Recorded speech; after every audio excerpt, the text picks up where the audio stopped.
Okay, so today we're going to be talking about Lost Season 1. I don't really know how much of an introduction Lost needs, but I wrote it into the script, so here we go. First and foremost, I want to say, for a millisecond, thought about doing like reactions to Lost Season 1, but then I was like, I don't want to edit through that. Like, it's 25 episodes. Like, this one season alone is 25 episodes. I don't need that in my life, and neither do you. That's why we're doing this. I thought it would be so much better for me to just talk about the things that I wanted to talk about, and that would be the way that we're going about this. So let's get into the video. Hello, hi, hello, hi. Okay, let's do this. As I said earlier, Lost doesn't really need much of an introduction. It's got romance, it's got mystery. It showcases actors that were in the infancy of their careers, and now they're like household names, like Ian Somerhalder and the girl who was in Once Upon a Time.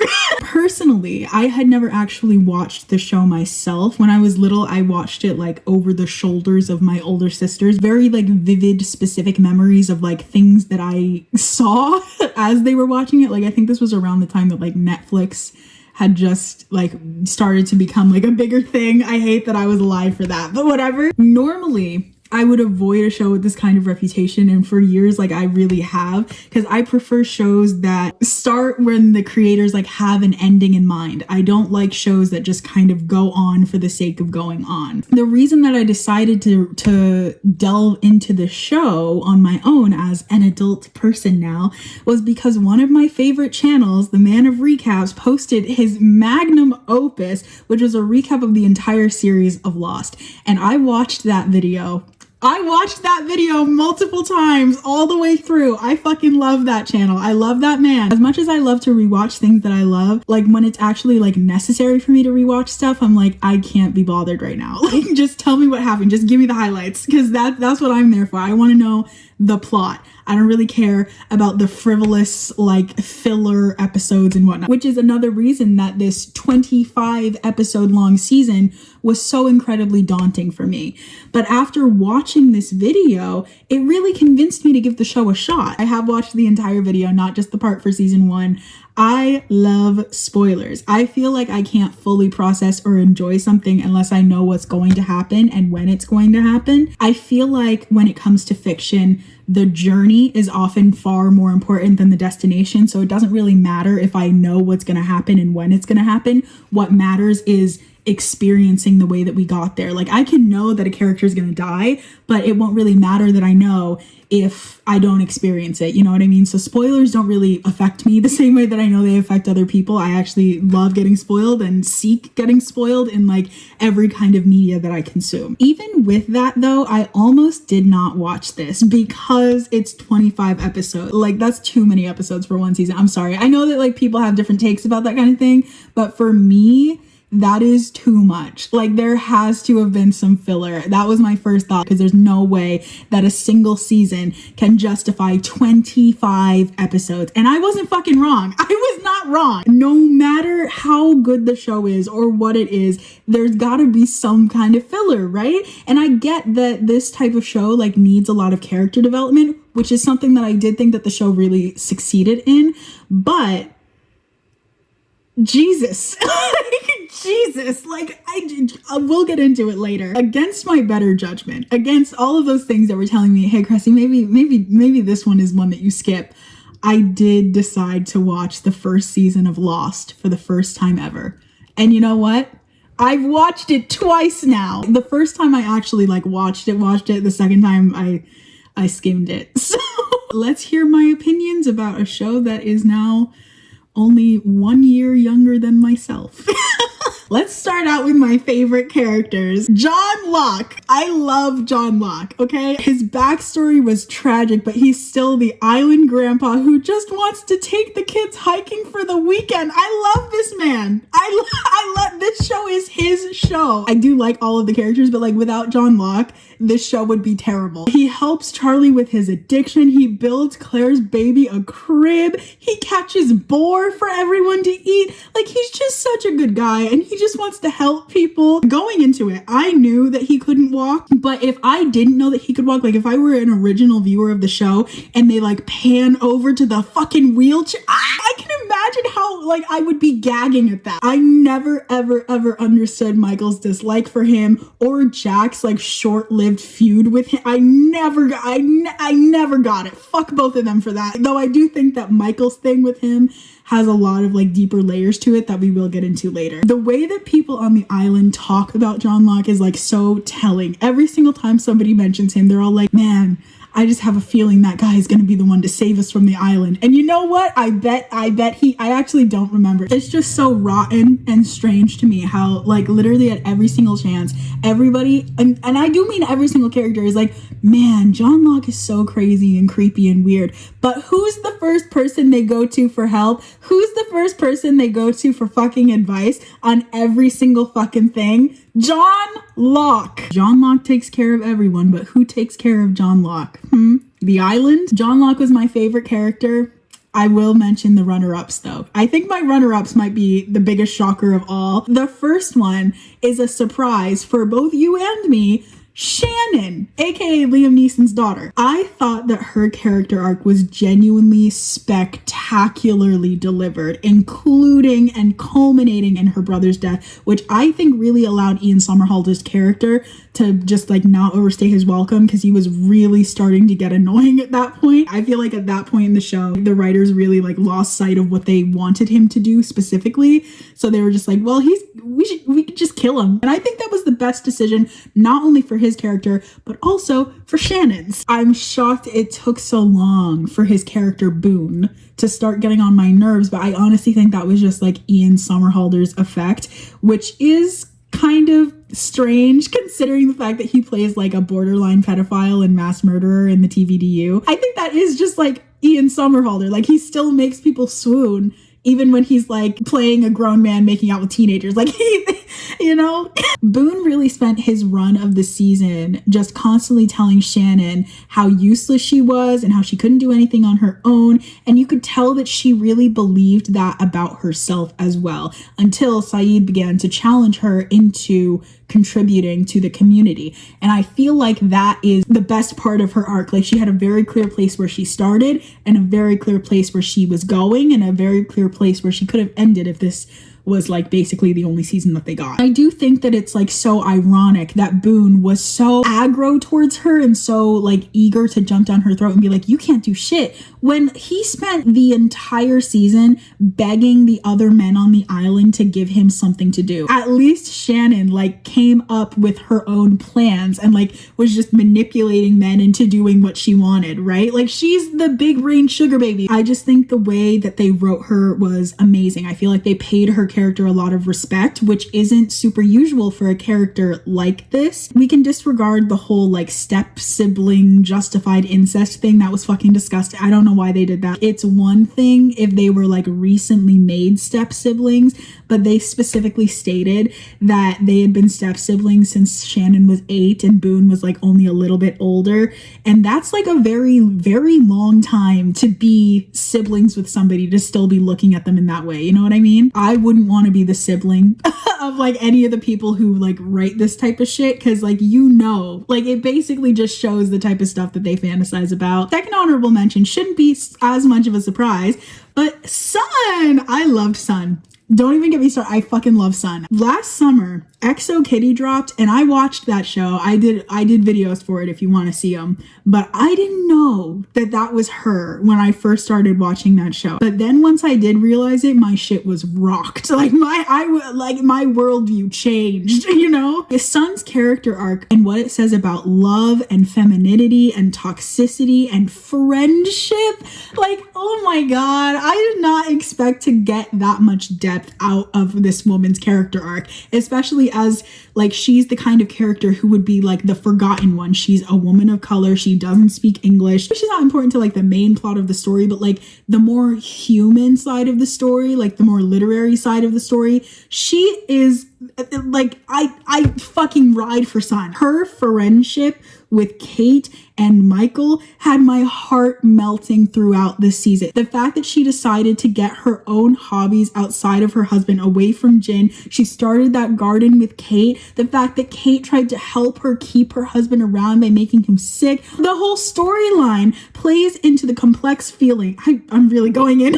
That whole storyline with the garden plays into the complex feelings that come alongside toxic relationships. Sun loves Jin and Jin loves Sun, but he spends most of the season not treating her with love, yet she can't bring herself to forget about the man who was capable of doing so. Like, it's such a beautiful storyline that kind of, I mean, I don't think they realized that this at the time, but like, it kind of does play into the aspects of the role that we sometimes play in our own toxic relationships, in our own, I don't want to say abuse, I feel like that's too strong a word of what was going on, but like, she could have left. She had multiple opportunities where she could have left and she didn't. I was so glad that the show didn't try to go into the territory of Sun having like another affair with like Michael or anyone like that. Normally that would be the first move that you'd see in a show like this, but they didn't go that way. Like, she gets along with Walt. Nobody likes her husband. Michael saw her naked that one time and he tries to protect her from Jin. He's the first person that she confides in about speaking English. Stuff like that would normally be seen as the recipe for a justifiable affair on television, but they didn't go that route, and I love that for them. Last but not least, I have significantly less to say about her because I have more to say later on, but my third runner-up for favorite character was none other than Kate. I fucking love Kate, dude. I feel kind of bad for making her like the third runner-up, but like, in the face of Shannon and Sun, I kind of had to. Not only is Kate an independent baddie, but she also supports all of the other women on the island. What more could you want? Usually a girl like her would be like a pick-me type, like, I'm not like the other girls. I was a fugitive of the law. Like, I would totally go that route with a character like this on like any other show. But no, she supports all the other women. She's kind to all of the other women. And I really just, oh my God, more on that later, because I genuinely feel like the way that the show wrote female characters was done with such poise and such respect most of the time. So we're going to talk about that. But before we do, we have to move on to the slightly less sweet news of my least favorite characters. I have two characters that I want to talk about in this section. My actual least favorite character and then one runner-up. I know that it's going to be a little controversial because I know that people love this character, like he's the fan favorite, but I can't stand Hurley. I cannot stand him. I hate him so fucking much. I know he's a fan favorite, but I genuinely, for the life of me, do not understand why. He is so clearly just the, we need comic relief on this show, but none of us are comedy writers, so we'll just cast someone that the viewers will laugh at no matter what type of character. And it really fucking shows that that was their game plan for how to bring some comic relief to this show. I also think they just did this so that they could add in a little more casual racism, which was like unnecessary since that area was already thoroughly covered by Sawyer. I will never forget when Sawyer called Saeed Captain Falafel. Even with Sawyer dropping one-liners like that throughout the season, they had Hurley referring to Sun and Jin as the Chinese people, and he was corrected multiple times, but he just never like caught the memo. And I know this is something that a lot of Americans do IRL back then, today, you know, but like, it's still not great, and it's certainly not necessary. I just felt like Hurley's character really added nothing to the plot in this first season other than the winning lottery numbers, which to my understanding don't really come into play until next season anyway. The very little that he added to the show could have been tacked on to like any other character. I genuinely feel like they could have merged Hurley's character with Sawyer's character and it would have been so much better. Like, Sawyer is a character who's been conning and scamming for money all these years just for him to like one day win the lottery and he doesn't even have to do scams anymore. Like, that would have been so good. Like, that would have added so much depth, like him trying to figure out his purpose at that point. Like, would that not have been amazing? Like, He doesn't add anything. He's annoying. He's just one of those like funny haha people, which he's not even funny haha. It's just, I think the main joke is just supposed to be that he's big. He's my least favorite character just because of the way that he was written. I really don't want to put too much of that on the actor. They could have done more, or they could have just stripped his character entirely and merged the points that they needed with Sawyer's character. I just think that they were really so into the idea of like having a huge ensemble cast that they just like pumped the script with a bunch of random fucking people. Let's talk about the runner-up. If you're still here after that. The runner-up for my least favorite character is a lot more of a sad surprise for me, because I got to the end of this season and I was like, man, I gotta put him on there. Like, I really wish he wouldn't have to go in this section, but there's nowhere else to put him. Jack. My heart and soul are breaking to have to say this. I really, really don't want Jack to be the runner-up for my least favorite, but I had to put him here.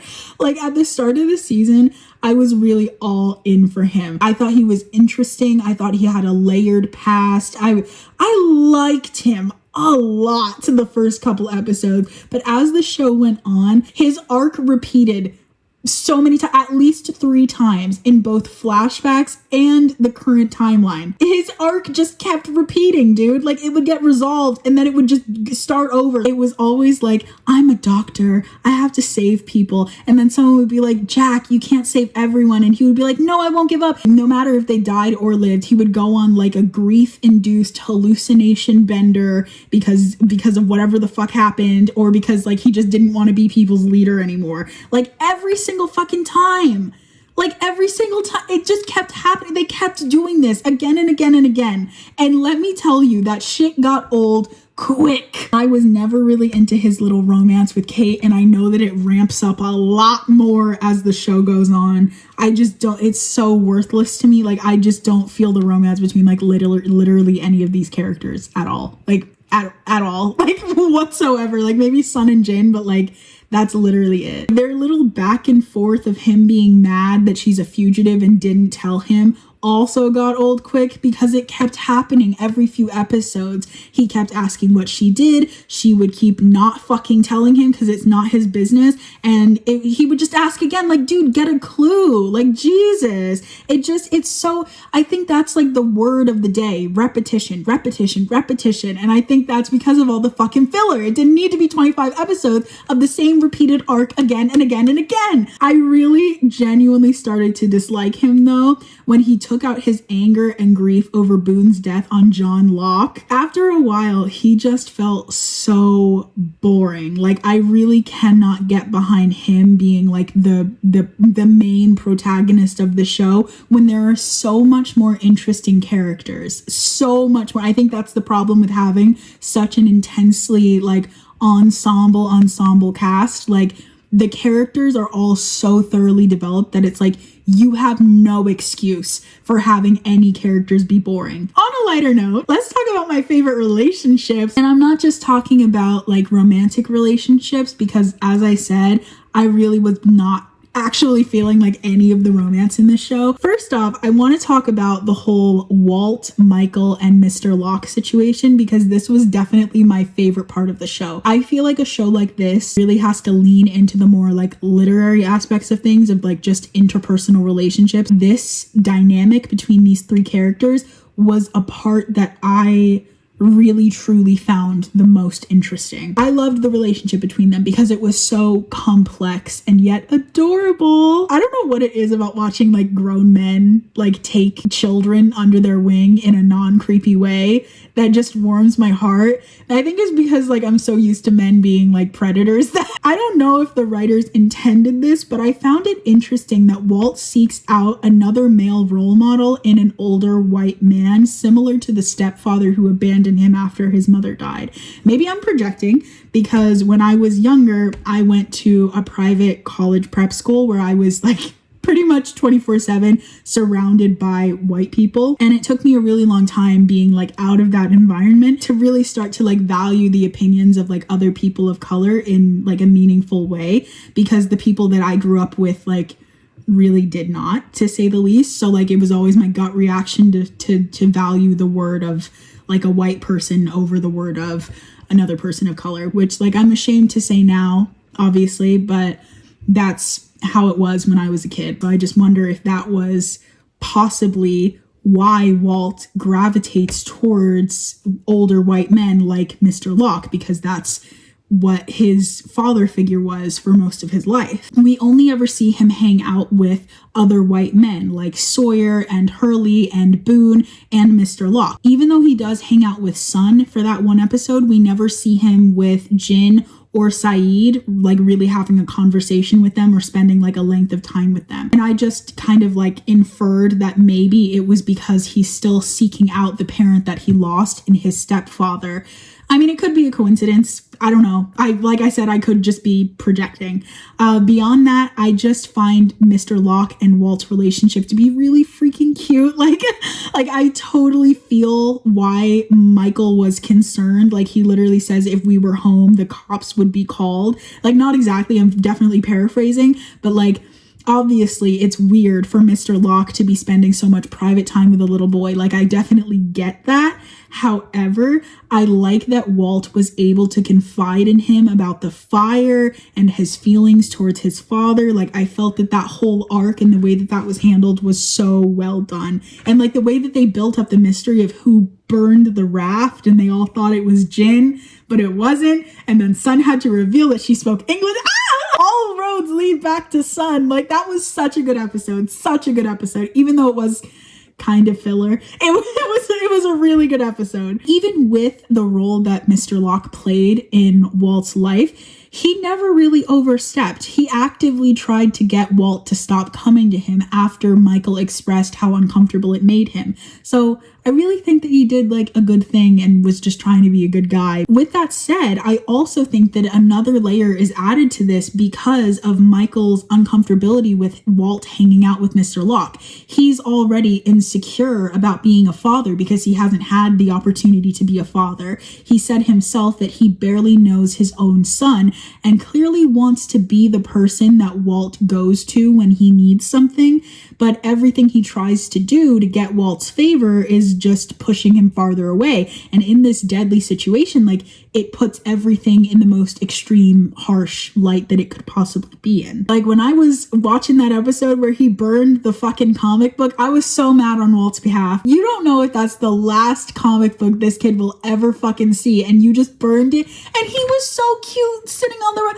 Oh, I like the pictures. Like, and you burned it. Oh my God, Mike, I was so mad. Hurley and Jack had it right when they said he hates being a father. Like part of him probably does hate it, but he also obviously loves his child. It's just so complex, and I feel like that's why I love it. I think this entire dynamic is just a prime example of Lost writing complex relationships between these characters that could have layered meanings and interpretations. And then I have two runners-up that I'll just speed run through. My first runner-up for favorite relationship is the relationship between Shannon and Boone, ignoring the incest. Shannon's character grew due to the way that her brother treated her versus, you know, the situation that they were in versus like her newfound independence. I just loved that, and I felt like I was hanging on every single word in every single scene that they had together. And my last runner-up of favorite relationship is Sun and literally every single person that she talks to. Case closed. My least favorite relationship in the show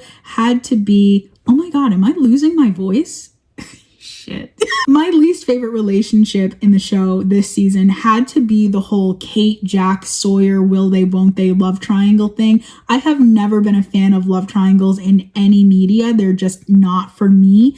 It's always obvious which one the person wants to end up with, and it's always the one that you don't like. I feel like these relationships always draw out the drama as well for like no other reason than to just draw out the drama, especially when that's like the least interesting part of the story. And there's usually always like some kind of cheating adjacent behavior. And while we didn't get to that point in this season, I know I know what's gonna happen. I've seen Man of Recap's video. I understand. I can see that shit from a fucking mile away, okay? I've always been like such a hater of the bad boy versus good guy thing as well. Always just like a drop dead gorgeous woman being objectified by two moderately attractive men who both know for a fucking fact that they do not deserve her, and they take it out on each other and they take it out on her for no fucking reason. And it's just so like, that is the case here. The only thing I will say, and I'm a little bit ashamed of it, the kiss between Kate and Sawyer, that kiss was hot on its own. Like literally only because he like groaned into her mouth and I got like very hot and bothered by that. But like the kiss was still coerced, okay? Like he literally refused to help Shannon in the midst of a powerful asthma attack in order to get Kate to kiss him, then admitted to not even having the fucking medicine. Like he's literally disgusting for that, fucking vile, despicable, demented for doing that. Once Shannon caught her breath, she and Kate should have gone up and like kicked the shit out of him together, because what the fuck was that? Like he's literally just as bad as Layla's husband in Twice Tempted and Once Burned. Oh my god, fucking flawed. Like fuck that guy. Anyway, now beyond the character stuff that I just spoke about, I do want to say that I really did enjoy this season. From the moment I started the first episode to the moment I finished the finale, I fully understood why people are so like ride or die for this show. It's got that lightning in a bottle quality that you only ever see with projects like Harry Potter and The Bear more recently. Like it's undeniably good. So with that said, I do want to start, before we like kick into like what I really want to talk about with this show, I want to start off with just a few little tiny baby gripes that I wanted to mention before I get into everything that I love about this show, because there is a lot that I loved about this show. I will hold my hands up and admit that towards the last few episodes, I did start skimming on the backstories just a little bit. I was thrilled by Kate's backstory. I was touched by Sun's backstory. I was sobbing, literally sobbing down during John Locke's backstory. I felt so bad for Jack. I thought Charlie's story was devastating, but still, there was just so much. In the second half of the show, they really just started showing us the exact same shit that we already saw, just from a slightly different angle. As if I couldn't have inferred what was going on without you making me watch like a scene that I already saw again in its entirety, just from another fucking camera. It was like I was watching a Mr. Beast video. I get that that was the point, like to show that all of these characters were connected in ways that they didn't realize. Time is money. You know what I mean? Like it was just a bit much for me towards the end. At a certain point, it started to feel like they just wanted to stretch the season out as much as possible. Like 25 episodes were ordered and they wanted to maintain the flashback format in every episode, so they just kept throwing shit at the wall to see what would stick. Honestly, I really think that this season could have been at least 10 episodes lighter than it was. There's a lot of extraneous bullshit going on that really added nothing to the story. Like, call me crazy, but I do think that it's possible to develop characters and have meaningful character moments while also advancing the main plot in each episode. Oh my god, can you imagine? I think it's possible. I do think it's possible. I also want to talk about Saeed a little bit, because he's kind of useless character-wise. And I feel so dumb saying that. I know that he like does a lot as a character, but like himself, like I don't know, he doesn't do much, right? I didn't notice this in the first watch, but I really they just didn't have much for Saeed to do in terms of his character arc, to the point where he doesn't even really have a character arc this season. Like, he doesn't change as a person. Like, he doesn't have a clear definitive starting point and then a place where he ends up. The most action his character arc receives is in his budding relationship with Shannon, and that's really not about him, it's about her character, right? Like, I guess it's supposed to be like, oh, he's getting over the girl that he loved, that he mentioned that single time in the fucking flashback, but like, I don't know. The first chance he gets, he goes for two separate white women, first Kate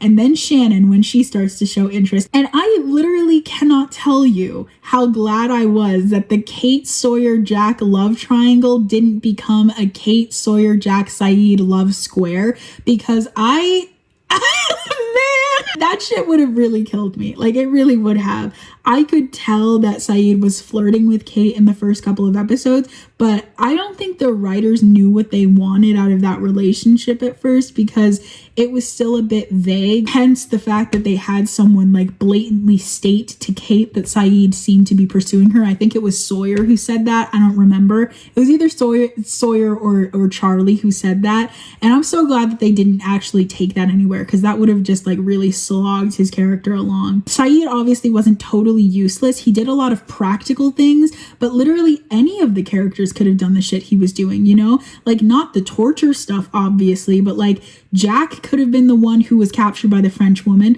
Other than that, all he did was figure out the signal was like 16 years old and then fiddle fart around with like a makeshift radio all season that didn't actually ever fucking work, you know? Like he didn't really do that much on his own. I just think that he could have done more that was relevant and directly related to his own character, something that I also felt about the character of Claire, but more on her later because I do have a lot to say about her. I do know that Saeed's character gets a lot more action in future seasons, especially once Person of Interest is introduced and the time travel bullshit starts. I'm really not excited for that. The actor playing Saeed, he brings the fucking drama. Like there's so much sass in every single line delivery. But yeah, all in all with Saeed, I just feel like they really could have done more for his character personally with all of the time that they seem to have to develop all these characters. They could have done more for him. Next, I wanted to mention, this one is not as serious, this gripe, like it's definitely not as serious, but I just think it's a little strange that Claire is the only surviving Aussie on the show. You literally cannot convince me that on what looked to be a fully booked international flight from Australia to one of the most frequently touristed places in America, that there was only one Australian survivor from half of the entire fucking plane. You can't convince me. You can't convince me that she was the only Aussie survivor. You cannot convince me. I know there are a bunch of extras that we never really meet, but like, even when they were reading people's passports, like at the little memorial that they were doing, they all had American passports. Like, what the hell happened to all the other Australian people? Did they poof into dust? Like, first off, there are no Australian survivors, and then there are also no Australian dead people. Like, what the fuck? Where are they? My last gripe is definitely like the dumbest one and definitely does not matter at all. That long ass fucking title card. Oh my god, I cannot tell you. I am usually like a die-hard, like watch the entire title card or theme sequence type of person. Like I am that person who will sit through the whole fucking thing. I don't skip it. But this, at first I thought I needed to go to the eye doctor, but no, it's supposed to look like that. It's supposed to look blurry and weird like that. Anyway, let's talk about things I liked. Not even liked, loved. My hands are like glistening with sweat. I guess you can't see it. You can see how like pudgy and red they are though. Like that's because I'm sweating. They don't look like this when they're dry. Anyway, firstly, let me speed through a couple of like the more minor things that I really liked about the show, and then we'll dive into the things that I absolutely love. Mostly I just want to speed run through these things because I feel like these are things that like everybody loves and I don't really have too much to add. First off, I think the directing was obviously so fucking amazing. I really liked how each episode was literally directed like each episode was a movie. Watching the first episode, I was convinced that quality was only there for the pilot to draw people in, but no, they maintained that quality easily throughout the entire season. You could really tell that everyone involved with the show cared about how it looked and felt and how it came out. I will also say that the score was so fucking good. The score was this sort of like unsettling version of Indiana Jones, and I fucking loved it. Like it was almost comically disturbing at times. Like whenever you would realize something fishy was going on with the island, the score would run, and then it would literally have me gagging when they would be like dung. It was so good. It was so good. It was like this goosebumps, stomach dropping kind of crazy shit. Like they fucking nailed the score. To get into the more nitty gritty things that I loved about the show, which I'm so excited for. I know I've spent a lot of time maybe like shitting on some things, but like I actually really did enjoy the show. I want to start out by saying that my favorite thing about survival stories is watching a group of people from completely different backgrounds, both cultural, racial. They have to overcome their differences to cooperate and survive. And this is something that Lost did extremely well. Obviously, the show started in 2004, a year after I was born, and tensions between literally everybody were so high, even worse than they are today. But the show didn't shy away from that, nor did they dull it down to keep things inoffensive for a wider audience, which I personally commend. They didn't keep things as simple as white people are racist, which is something that might not have gone over as well, considering that the majority of the main cast is made up of white people. Sure, they did explore that avenue. I truthfully do wonder how long it took the writers to come up with some of Sawyer's more flamboyant slurs against Saeed, not to mention Sawyer immediately attacking Saeed and suspecting him of being involved with the crash. I'm sure that that had a lot to do with the war that was going on during this time. However, they did also make a point of exploring the more complex racial tensions between non-white characters as well, like when Michael assumed that Jin attacked him because he's black, then later had to explain that complex racial tension to his son in kind of like a tiptoey way around it. Or the fact that Saeed, who's obviously an Asian man, was the first person to accurately vocalize that Sun and Jin were Korean people rather than just, you know, using the offensive blanket term of Chinese as Hurley does throughout the entire fucking season. Of course, the show does fall into some stereotypes and traps. There's a flashback where Michael is wearing genuinely the most terrifying Jamaican style beanie that I have ever seen. It gave me fucking flashbacks. They also bring up honor a lot in reference to Sun and Jin. I don't know if like honor really plays a big role in Korean culture. I'm definitely not about to look, I'm sorry, but I think we can all admit that it's kind of lazy. Like, I don't know if I can call it offensive because again, I don't know, but it always just feels like it comes out of nowhere when in American media, if there's an East Asian character on screen in something written by non-Asian people, somebody's always bringing up honor as the sole motivation for why a character does something. Like Jin fucking attacked Michael over a watch because he had to protect his honor. Like, I don't know if honor plays a role in Korean culture like that, but I just feel like that's always like the first fucking cop out. Like, oh, Asian character, honor. Like you're not Zuko, dude. Chill the fuck out. Like, well, I guess he's Zuko's dad now, right? Another thing that I've already touched on a couple of times throughout the video so far, but I love the way that they wrote the female characters in this show. Most of the major female characters had arcs. They had a place where they started and a place where they ended. They each transformed as people in some way, shape, or form throughout the course of the season. Not only that, but they also respected themselves and one another throughout the entire season. It was so fucking good, dude. So fucking good. There were no catty fights. There were no on-screen chats about men. It was just women taking care of themselves for themselves. Not always by themselves, but for themselves. This show treated its female characters with so much respect, I was genuinely shaken by it, considering the show came out in 2004. I tend to avoid older media these days because I really just can't stand the way that women tend to interact in some things. Even in media today, people are still gleefully writing about women being mean or jealous of one another for no reason other than some guy or she's prettier, dumb, petty bullshit that doesn't really do anything other than put a sour taste in my mouth anyway. Besides a few like extraneous shots of Shannon like in skimpy outfits and some strange situations where the male characters would catch the women changing or something like that, I really do believe that the showrunners went out of their way to give these women agency. And that agency was gained not at the cost of their femininity either, which I think is huge and not something that you see often even in today's media. For example, well. As Shannon learns to take care of herself a bit more, there's no like big shift where becoming independent means that she stops dressing a certain way or loses interest in men altogether. This is something that I personally feel like I've seen often with this type of character. Like she gets a wake-up call and then suddenly decides to throw out all her push-up bras and lipstick to pursue what's really important. They didn't do that to Shannon, which I really appreciated personally. She's still herself, unabashedly feminine. She's still interested in Saeed, only now she's able to build her own shelter and help out around camp. In that same vein, after Sun and Jin's blowout after her speaking English, there's a brief closing scene to the episode where she puts on her bikini and experiences freedom for the first time in years without her husband running over to cover her up. To me, this was a beautiful moment of like pure joy that could easily have been played out as, oh, now that her husband's gone.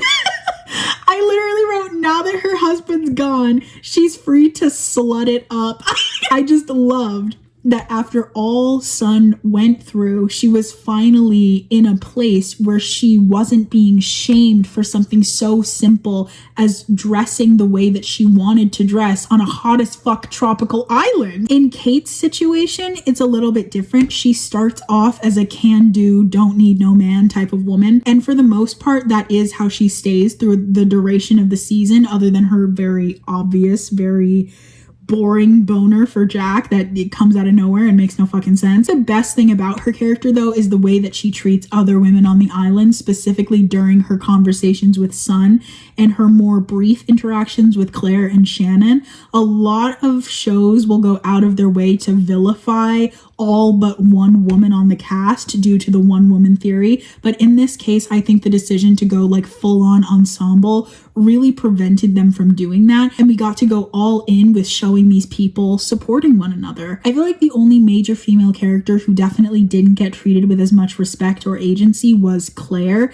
The whole reason she was on the plane was to give up her baby, a choice that was effectively and conclusively stripped from her since she's trapped on the fucking island. Like she has to have the baby, right? Throughout the season, I felt like Claire was really just made out to be the pretty pregnant girl that everyone has to save. There are 2 scenes in this season alone where she directly asks Shannon and Charlie why everyone is looking at her like she's a burden waiting to happen. Once before she has her baby and then after she comes back and the others are trying to kidnap her again. The choices made for her character were just very bizarre to me. I felt like they wanted to sneak in some religious subtext and really failed in this season at least. Beyond that, there's only like one other thing that I wish they had mentioned. How do these women handle their periods? Like this is something that was on my mind a lot while I was writing the script, because I was on my period while I was writing this script and it just made me feel so bad for them. I'm sure that there was like a decent supply of menstrual products like in the abandoned luggage that they found and they could all split,